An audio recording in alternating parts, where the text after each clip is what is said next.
Hi friends, welcome to today's flow. If you have some yoga blocks, go ahead and grab them and keep them handy by your mat.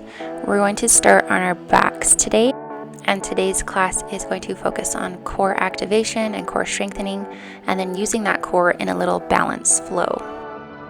On your back, plant the soles of your feet on your mat about as wide as your mat and let the knees fold together, pointed up to the sky. You can rest your hands on your belly or to your sides. If you're comfortable, close off your eyes. We're going to begin with a breathing exercise called SQUD or SQWD, and that stands for slow, quiet, warm, and dark. Keep your breath slow and even and quiet, inhaling and exhaling through the nose. In this exercise and throughout class today, we're focusing on breathing in and out in our belly instead of our chest. We're activating those abdominals when we use our stomach instead of our chest for breathing.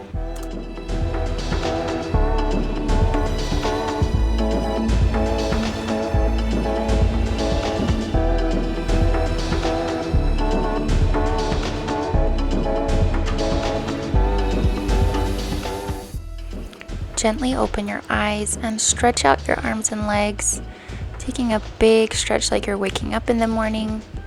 Maybe take some ankle rolls and some wrist rolls to get the circulation in all of your limbs. And then take the knees back to a bent position, planting the soles of the feet on the mat about as wide as your hips. So keeping the knees apart, and bring your arms out to your sides, bent like you're a cactus, elbows at a 90-degree angle.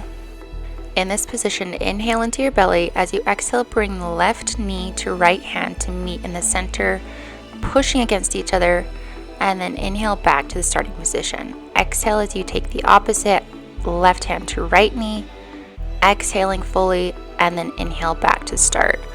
Alternating between sides, you exhale as your knee and hand push against each other, activating your transverse abdominals. Every single time, inhaling and exhaling from the belly.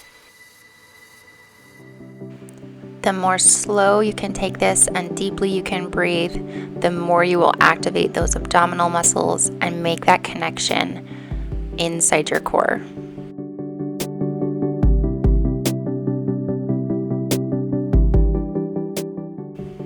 Take this about 10 times on each side, alternating between right and left, and then when you're finished, come back to your starting position.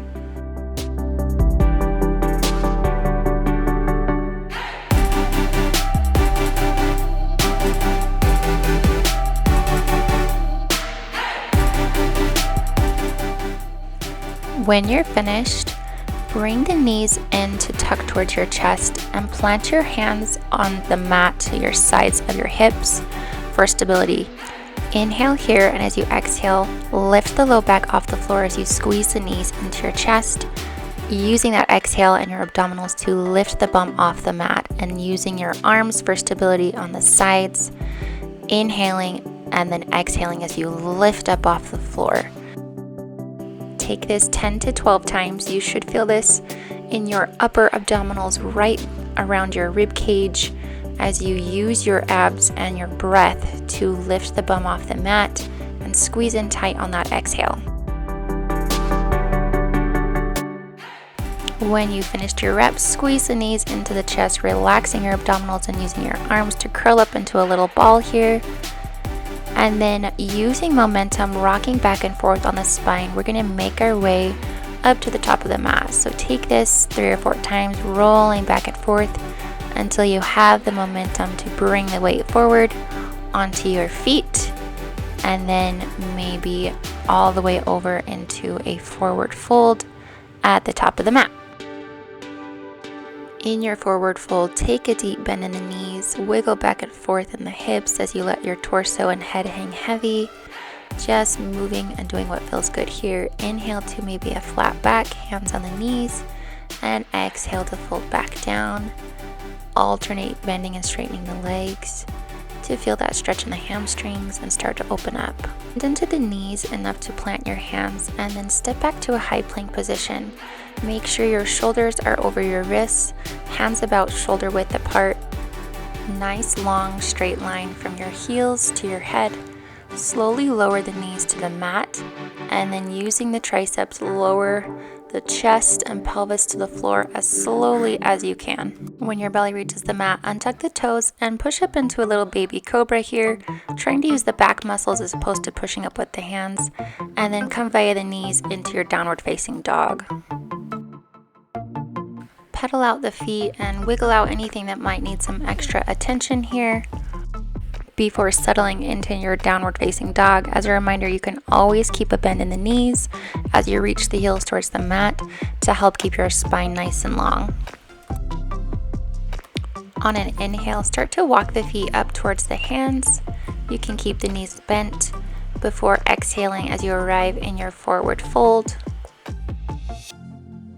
Let the head hang heavy for a moment before stepping back into your high plank once more.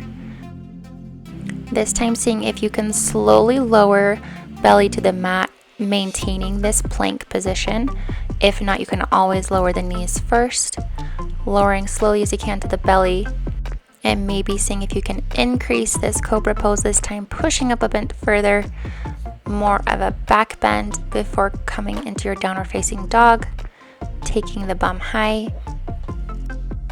Take a few breaths here, see if you can find some stillness.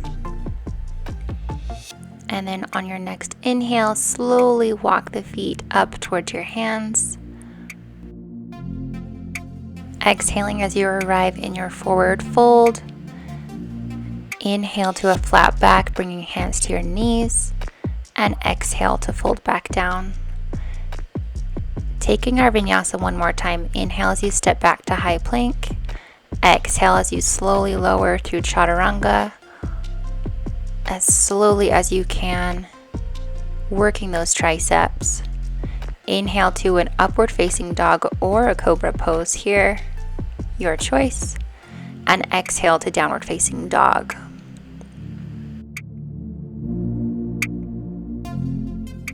We'll take our slow walk one more time. One step gets you closer and closer up to your forward fold. Take this as slowly as you like. And when you arrive here, let the head hang heavy. Maybe grab opposite elbows and let gravity do the work. Bend into the knees enough to connect your right hand peace fingers around your right big toe. And then keeping a slight bend in the left knee, slowly stand, keeping that connection from your toes and fingers until you arrive at standing hand to big toe. You can keep a bend in the right leg in order to straighten into your standing leg and stand up tall. Keeping this connection, slowly start to open the hips so that your extended leg is now out to your right side. We're still facing forward at the top of our mat. And you can keep the gaze here, or you can take it over your left shoulder for a little bit of a challenge. With control, using your core for stability, bring the leg back forward, extended right in front of you, and see if you can bend into that right leg enough to switch hands. So now left hand is holding the foot, and we open up the right arm and twist towards our leg. If you want to take the balance challenge one step further, you can take your gaze to your right hand behind you. Remember, it's okay to wobble. Switch hands and replace right hand one more time before we release the right foot and take a standing staff. So keep the knee high, don't let it fall quite yet. And then slowly start to hinge forward, extending this right leg behind you into a warrior three. Our left leg is working hard, but you can do it. Arms are extended above the head. Nice and long straight line parallel to the floor. From here, we're going to open up into a half moon pose. This is where your yoga blocks can come in handy. We're stacking the hips on top of each other. You can take a block to help you reach towards the floor and help with the balance here. Traditionally, you want to float that left hand just above the mat. Our right arm is up towards the sky, and our hips are open towards the right side of our mat. Take the left hand to the mat or to your block, bend into the right leg until your right hand can reach that foot. Holding the top of your foot, kick that foot into your hand in this sugarcane bind. This is a nice hamstring stretch. Exhale as you release the foot and bring both feet to the mat. Wiggle it out, rest that standing leg, and then take the bum to the heels, curving out the spine, letting everything rest, curling into a little ball here, relaxing both legs, and letting the heart rate decrease.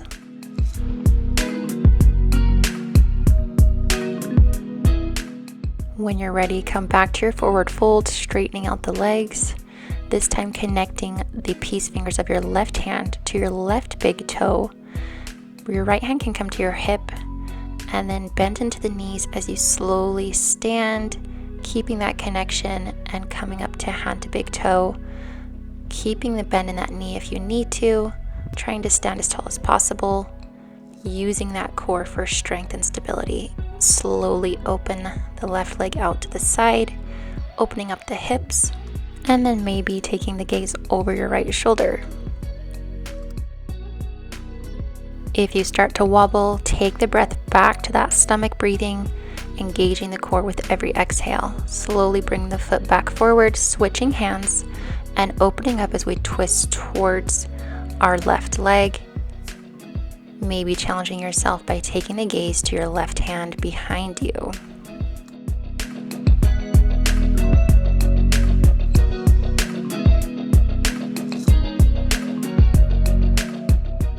With control, switch that hand back to the left. One more time here in this pose before releasing to standing staff, keeping the knee high. And then exhale into your warrior three, slowly hinging forward, sweeping the left leg back, extending that leg, reaching forward with the hands, and moving on one long line till you're parallel with the floor. Steady in the core as you open up the hips, maybe grab your yoga block and find your half moon balance. Opening up both arms, stacking the left hip on top of the right, and keeping a flex in that left foot. If you've been floating in your balance, let your hand find the block or the mat, bending the left leg until you can find it with the left hand on your foot, kicking into it and finding your sugarcane bind. Release down to the floor, wiggle out both legs. You've done amazing. Curl down into your little ball, resting the bum on the heels and letting the spine curve out naturally. Plant the hands in front of you and step back into your downward facing dog. We're going to try one more exercise here for the core, strengthening and activating. So from your downward facing dog, you're going to take the weight forward, stacking the shoulders over the wrists until you're in your high plank. Keeping your toes tucked and your core tight, let the hips drop towards the mat like you're in your upward facing dog, and then come back through high plank to push through your downward facing dog. Inhale to high plank, exhale, drop the hips. Inhale back to high plank using that core, and exhale, downward facing dog. Take this 3 or 4 times. Through these positions, keeping your core activated and strong and using it to hinge between down dog and upward facing dog. Your shoulders will also get a workout here, keeping everything nice and strong.